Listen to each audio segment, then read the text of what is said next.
Warren Buffett, Steve Job, Alexander the Great, இப்போ ஜுன்ஜுன்வாலான்னு சொல்லி ஷேர் மார்க்கெட்ல 13,000 கோடிக்கு சொந்தக்கார். அவர் சாகும்போது சொல்றாரு, my worst investment is my health. I would recommend you all to invest most in health அப்படின்னு சொல்லிட்டு செத்து விட்டார். 13,000 கோடிக்கு அதிபதி. ஸ்டீவ் ஜாப், வர்த்தக உலகத்திலே பல கோடிகளை குவித்து விட்டேன். நான் ஒரு உலக பணக்காரன். ஆனால் மருத்துவமனையிலே இன்றுதான் நான் உணர்கிறேன், என்னிடம் இருக்கின்ற பணம், என்னுடைய புகழ் அத்துணையும் என்னுடைய மோசமான உடல்நிலைக்கு முன்னால் செல்லா காசாகிவிட்டது. அந்த மருத்துவ உபகரணங்களின் சத்தம் மட்டுமே எனக்கு கேட்கிறது. என்னுடைய உடல் வலியை என்னால் தாங்க முடியவில்லை.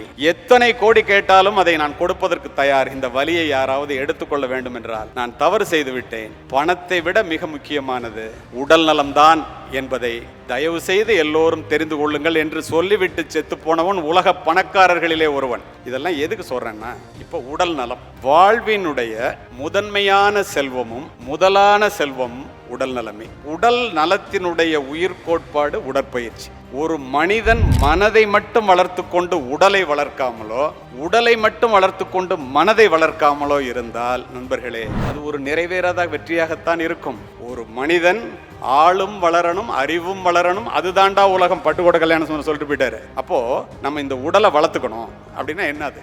ஒரு வாரத்துக்கு 168 மணி நேரம். 1 மணி நேரத்தை ஒரு வாரத்திற்கு உங்கள் உடல் நலத்திற்காக நீங்கள் செலவு செய்தால், இல்ல நான் ரொம்ப பிஸியா இருக்கேன், எனக்கு அதுக்கெல்லாம் நேரம் இல்லை அப்படின்னா, பொள்ளாச்சியில இருந்து நான் சென்னைக்கு போறேன், ரொம்ப பிஸி, ரொம்ப அவசரம், பெட்ரோல் போடுறதுக்கு நேரம் இல்லை அப்படின்னா, உங்களுடைய பயணம் எப்படி பாதியிலேயே தடைப்பட்டு போய்விடுமோ நண்பர்களே. உடல் நலத்திற்காக நீங்கள் நேரத்தை ஒதுக்கவில்லை என்றால் நம்முடைய பயணம் பாதியிலேயே தடைப்பட்டு போய்விடும். இதில் எந்த விதமான மாற்று கருத்தும் இல்லை.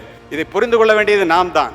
ஒபிசிட்டி பற்றி பேசுறதுக்கு டாக்டர் கான்ஃபரன்ஸ் ஒன்று ஒரு வாரத்துக்கு முன்னாடி திருச்சியில் உள்ள எல்லா டாக்டர்ஸும் அதை ஆல் இண்டியா லெவலில் ஏற்பாடு பண்ணியிருந்தாங்க. அதில் நான் பேசினேன். நான் சொன்னேன், த shortest root to the graveyard is exercise அப்படின்னு சொன்னேன். ஒரு டாக்டர் எந்திரிச்சு கேட்டாங்க, அது எப்படி சார் எக்ஸசைஸ் பண்ணால் ரொம்ப நாளைக்கு உயிரோடு இருப்பாங்க, அது லாங்கஸ்ட் ரூட் இல்லை அப்படின்னு கேட்டாங்க. நான் சொன்னேன், அப்படி இல்லைங்க, ஏன் ஷார்ட்டஸ்ட் ரூட் கிரேவ்யார்டுன்னா, எக்ஸசைஸ் பண்ணி உடம்ப நல்லா வச்சிருக்கிறவன் உட்காந்தாரு செத்து போயிட்டாருன்னு செத்து போயிடுவான், ஆஸ்பத்திரிக்கு உங்கள்கிட்ட எல்லாம் வரமாட்டான். ஆனால் எக்ஸசைஸே பண்ணாமல் இருக்கிறவன் வீட்டில இருந்து ஹாஸ்பிட்டல் போய் ஹாஸ்பிட்டல்ல இருந்து கிரேவ்யார்டு போகணும். அதனாலதான் அது லாங்கஸ்ட் ரூட், இது ஷார்ட்டஸ்ட் ரூட்னா எல்லா டாக்டரும் ஒத்துக்கிட்டாங்க. இப்போ இந்த உடல் நலம்ங்கிறது எவ்வளவு அவசியங்கிறதுக்கு இதை தவிர உங்களுக்கு நான் இன்னும் சொல்லி புரிய வைக்க வேண்டிய அவசியமே இல்லை. மாபெரும் மனிதர்கள்லாம் உடல் நலத்தில் தோற்று போறதை நான் பார்க்கிறேன். எல்லாரும் வசதி வாய்ப்பா இருக்கீங்க, எனக்கு நல்லாவே தெரியும். தயவு செய்து உடல் நலத்தை பார்த்துக் கொள்ளுங்கள். அதுதான் நம் பிள்ளைகளுக்கு கொடுக்கிற சொத்துக்களை விட மிகப்பெரிய சொத்து நம்முடைய உடல் நலம்.